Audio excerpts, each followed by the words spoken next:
TR Balu Sriperumbudur தொகுதி எம்பிங்க.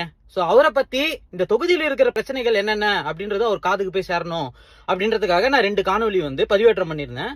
So அதுக்காக அவங்க என்னோட தந்தைய என்ன மிரட்டி இருக்காங்க அப்படின்றத அவரே சொல்லுவாரு, நீங்க கேளுங்க. என்ன பிரச்சனை, உன்னை என்ன மிரட்டினாங்க சொல்லு கொஞ்சம். என்னோட மகன் சிவராமகிருஷ்ணன் டிஆர் பாலு எம்பி ஸ்ரீபெரும்புதூர் தொகுதியை பத்தி யூடியூப்ல போட்டதால நீ எனக்கு ஒரு 4 வீடு இருக்கு ஸ்ரீபெரும்புதூர்ல. அதுல பேரூராட்சி தலைவர் அம்மா இருக்காங்க. அவங்க கணவர் ஸ்ரீபெரும்புதூர் செயலாளர்.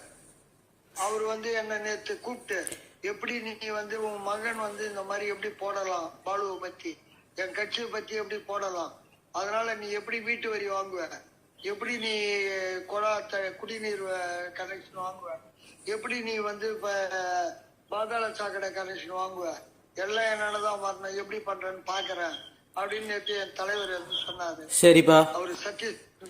அவர் என்னவா இருக்காரு, திமுக என்னவா இருக்காரு அவரு? நான் பேரூராட்சி நகர செயலாளர். நகர செயலாளர். அவர் மனைவி தலைவர், பஞ்சாயத்து போர்டு தலைவர். அதான் அவரு பேரூராட்சி தலைவர். அதான் திருப்பெரும்புதூர் பேரூராட்சி தலைவர் அவங்களோட மனைவி. அவங்க பேர் என்னது? சாந்தி. சாந்தி. ஓகே, திருமதி சாந்தி. உன்னை மிரட்டுறவர் அவரோட வீட்டுக்கார் உன்னை மிரட்டுறாரு, இந்த மாதிரி எப்படி நீங்க சொல்லுவீங்க அப்படின்னு.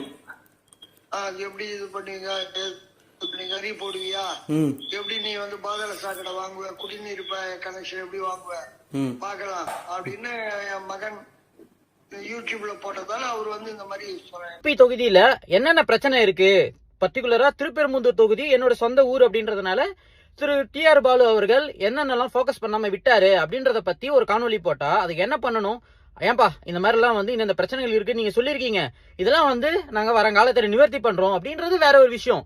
ஆனா அதை விட்டுட்டு நீ என்ன வீடு வச்சிருக்கல, நீ எப்படி கரண்ட் வாங்கிடுவ, நீ எப்போ குடிநீர் வாங்கிடுவ, நீ எப்படி டிரைனேஜ் சப்ளை வாங்கிடுவ அப்படின்னு சொல்லி மிரட்டுறது எந்த விதத்துல நியாயமா இருக்கும்?